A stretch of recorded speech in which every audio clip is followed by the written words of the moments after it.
नमस्कार, मी श्रीकांत शेटे, सातारा जिल्हा रेशन दुकानदार संघटनेचा जिल्हा अध्यक्ष। आज आम्ही रेशन दुकानदारांना ज्या काय थेट वाहतुकीसंदर्भात येणाऱ्या अडचणी आहेत त्यासाठी माननीय जिल्हा पुरवठाधिकारी व माननीय जिल्हाधिकारी साहेब यांना निवेदन देण्यासाठी आलेलो आहे। आज माझ्याबरोबर सातारा जिल्ह्यातील सर्व तालुक्याचे कराड, पाटण, खंडाळा, वाई, महाबळेश्वर, मान, खटाव, कोरेगाव या सगळ्या तालुक्याचे तालुका अध्यक्ष पदाधिकारी इथं आज आलेले आहेत। त्याचप्रमाणे सातारा तालुक्यातील सर्व पदाधिकारी रेशन दुकानदार इथं आलेले। मूळ मागणी आमची काय आहे, गेले अनेक वर्षे झालं शहरी भागामध्ये जे धान्य येते ते थेट वाहतुकीने येते, तर थेट वाहतुकीप्रमाणे आताही शासन नियमानुसार नव्या धोरणानुसार शासनाच्या नव्या धोरणानुसार शहरी भागातल्या 20 किलोमीटरच्या परिसरातील जे ग्रामीण दुकानदार आहेत त्यांनासुद्धा थेट वाहतुकीनं हे धान्य येणार आहे।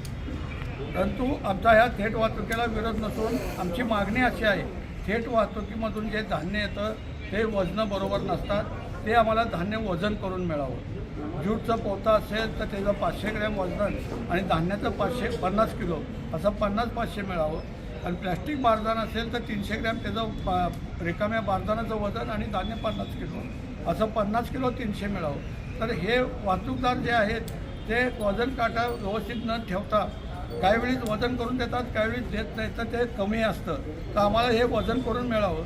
त्याचप्रमाणे ही जी पोती येतात ती फाटकी पोती येतात, धान्य गळतं, टेम्पोमध्ये गळतं, रस्त्यावर गळतं, त्यामुळं आम्हाला धान्य कमी येतं। आणि ज्यावेळी शासनाचे अधिकारी माल तपासणीसाठी येतात त्यावेळेस ते वजन कमी असल्यामुळं आम्हाला धान्य का कमी त्याचं उत्तर आम्हाला नीट देता येत नाही। जरी सांगितलं की धान्य आम्हाला कमी आलेलं आहे तरी ते मान्य करत नाही।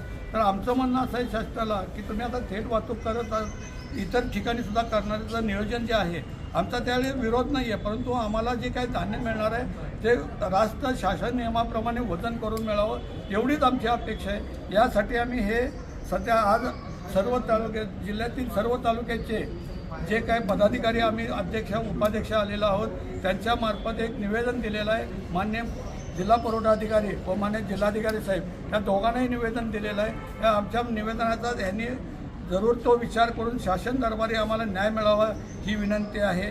जय हिंद, जय